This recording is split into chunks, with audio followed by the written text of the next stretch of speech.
Hey guys, how you doing? Chris the Drummer Bowles, Bob LaChance here from this week's Pre-Foreclosure Daily Grind Tip of the Week. This week's Tip of the Week, well, we have a couple tips of the week this week. First one is IndyMac just changed their name or got bought out. Okay, they got bought out and changed their name, but they got bought out by One West Bank. So when you guys give them a call, just know that they'll be answering the phone at One West Bank. Okay, they have all the same phone numbers, fax numbers, and loss mitigators. Those morons did not change. They are still morons. We're not gonna disappoint you on that one. Okay. And we have some questions that we got in for all you daily grinders and some of our ManageMyShortSale.com members.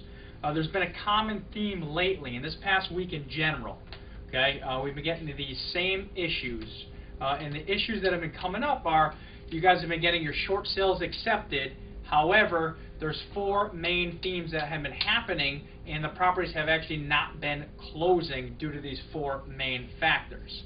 One of the factors, I'm going to talk to Chris about these things, and he's going to answer how he would handle these, and I'll interject a little bit. But one of them, I got our paper right here, one of them is the buyer walking because of certain reasons. So talk to him, and let's go over that a little bit. Right. Typically, buyers are going to walk because, the short sale is taking too long, or according to them, it's taking too long. I know I get people sometimes that start getting antsy after a week, which we all know is ridiculous, but yeah, we have to deal with it. It's some of that setting expectations right up front, Chris, exactly. Where we've talked on different videos about that one in particular. Right, right. What I like to do when I'm talking to buyers or buyers agents, I not only say the entire length of time that it will take for a given lender to review the short sale, but I also like to tell them how long each step of the process. I'll outline each step first of all, and then say how long each step of the process will take, so that they understand. With all these lenders, with how busy they are, it's going to take 2 weeks even just for their offer to get looked at, let alone reviewed. So, and once I make that clear, they understand. They kind of, they reset their expectations. And this, I know we're going to get in a little deep here, but this is why, if there's no offer in yet, and you're working with a different real estate agent, and you could submit a wholesale offer to where you would buy it at a bigger discount.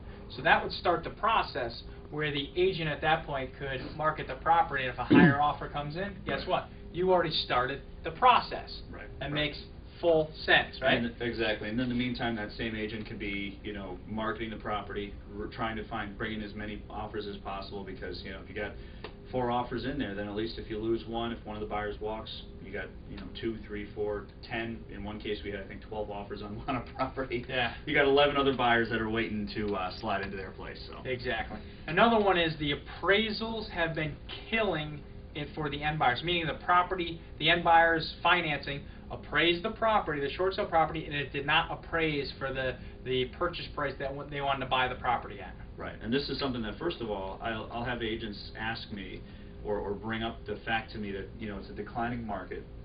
So they're in an area where values are dropping, 10% a month. And so when I do, as per the first issue, when I talk to them about the timeline, and I say, well, it's going to take 4 months, one of the things they always mention is well, what about the value declining? And I say, well, this is something that could possibly obviously happen. So we could be in a situation where maybe your offer gets accepted and it doesn't appraise. I like to tell them that right up front. But then I say, if that does happen, this is what we're going to do to go about it. I've had it happen before where it hasn't appraised, gotten the appraisal report from the buyer, sent it into the bank, and within a week or so, just enough time for the investor to approve it, they accepted the new lower offer. So if that happens, and it's going to happen to a lot of people in Florida, California, Nevada, we do a lot of work in those different areas. So this is one in particular one he's talking about, just happened last week in Florida. So we got the appraisal report from the buyer, sent it back to the foreclosing lender, voila, got their offer accepted. Right. Okay? That's on the retail deal. Yep. Another one, walk away weasel clauses. This is happening a lot in Florida right now, where the buyers coming in are giving themselves weasel clauses to where they could actually go check out other properties and make offers on the properties while they actually hold up this property via contract. So exactly. They basically bind this property up, and they can't, the seller now can't sell it to somebody else. Yeah. So, which is a big pain. Yep. And in a case like that, just make sure to remind the buyer, say, you put in an offer. We've got your offer in that you put on this property, and with the bank being reviewed at this very moment. if this thing gets accepted and you're going to come back and say that you're walking away to go buy this other property, understand that your deposit's gone. You know, it's non-refundable. So make sure their deposit is non-refundable if their offer gets accepted, and they can't go look at other offers while the bank is reviewing their offer. That just doesn't make any sense. But just be careful for weasel clauses in that contract once they're submitted. Right, exactly, and then just remind them of that fact, because you know that'll probably change their tune. Okay. As for buyers signing other contracts on other properties, we just talked about that. Right. Okay. Those are the 4 different ways. So buyers walking up in front, appraisal killing the deal, walk away weasel clauses, and the buyer signing other contracts. Right. That's pretty much an overview of it. That's this week's pre-foreclosure tip of the week. And you guys have a great 4th of July weekend. I know I will. I know Chris will. I know Melvin will. A lot of beers to be drinking this weekend, right? Shows to be playing. A lot of shows to be playing. Guys, don't forget, check out our ManageMyShortSale.com site.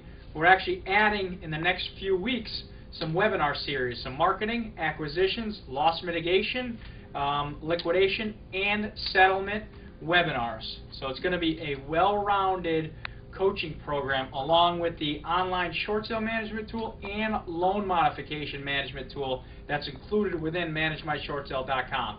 So make sure you guys check it out. You guys have a great 4th of July. Again, Bob LaChance, Chris the Drummer Bowles, getting back to you with this week's pre-foreclosure tip of the week. You guys have a great week.